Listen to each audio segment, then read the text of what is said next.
ថ្ងៃនេះខ្ញុំចង់បង្ហាញអំពីឆាត្រសក់ចាត្រសក់យើងចិត្តជាចំណិតចេះយើងចិត្តឈូសច្បកបន្តិចមកចាហើយនេះសាច់គោយើងចានេះឆាជាមួយសាច់គោហាន់ប្រទះចេះមកចាហើយនេះគឺខ្លាញ់ហើយនេះជាម្ទេស2គ្រាប់មកចិត្តចំណិតអញ្ចឹងចាហើយនេះជាម្រេចម៉ត់របស់យើងហើយនេះខ្ទឹមសកច្រាំហើយនេះគឺស្ករនេះជាអំបិលចានេះជាប៊ីចេងហើយនេះជាស្លឹកខ្ទឹមដែលយើងហាន់ប្រផែមវាយនឹងមកផែមកច្អល់ដៃហើយនេះជាទឹកត្រីចានេះជាប្រេងខ្យងចាឆាត្រសក់ជាមួយសាច់គោចាឥឡូវយើងរងចាំតាមដានទាំងអស់គ្នាជាមួយនឹងនាងខ្ញុំចាឥឡូវយើងចាប់ផ្ដើមទាំងអស់គ្នាយើងបើកខ្ទះខ្លាំងមក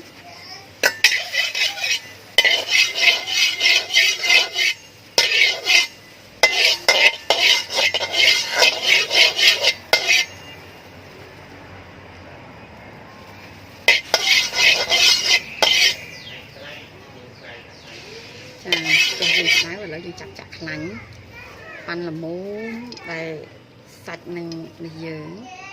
ចាអូខេប៉ុណ្ណឹងចាហើយយើងចាក់ខ្លើមពុះអញ្ចឹងហើយយើងចាក់ដាក់ខ្ទឹមសរបស់យើងហ្នឹង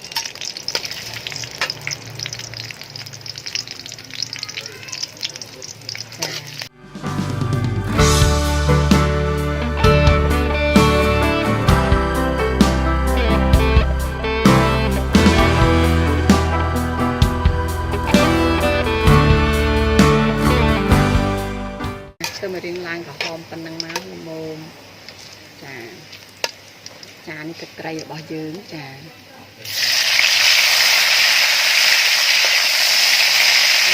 ឹកគោ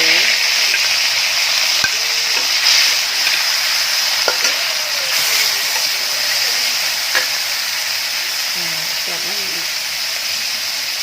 អូត្រីនេះដល់ទៅអូខេប្រាប់ទៅតិចនេះ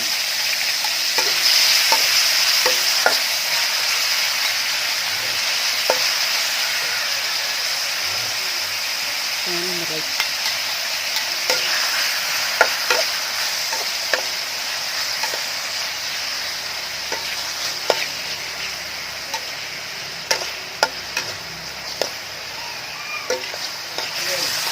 គោគេទៅឆាឲ្យវាស្កប់ពេកទេ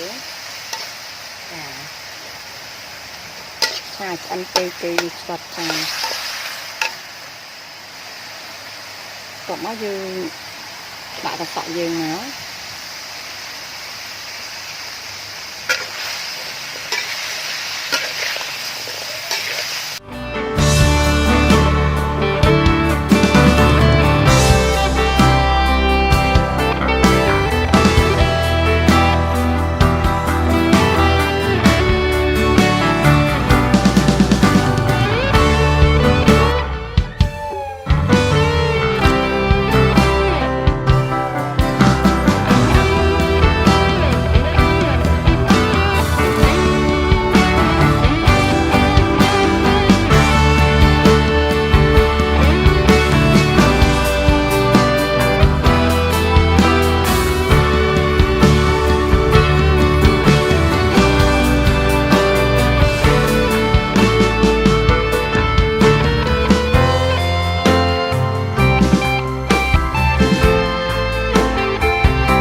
យើងប៉ុណ្ណឹងយើងចាក់ដាក់ប្រេងខ្យង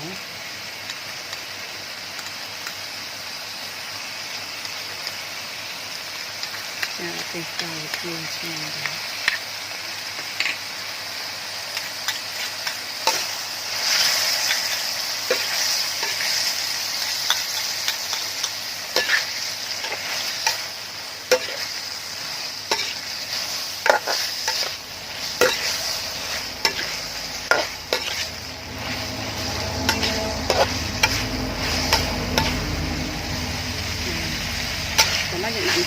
trôi mà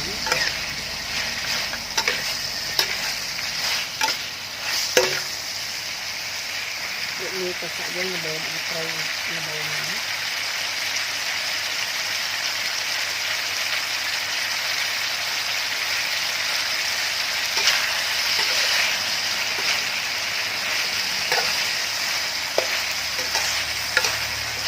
cũng nhanh ra ok hái chán các ăn thịt trên ok hái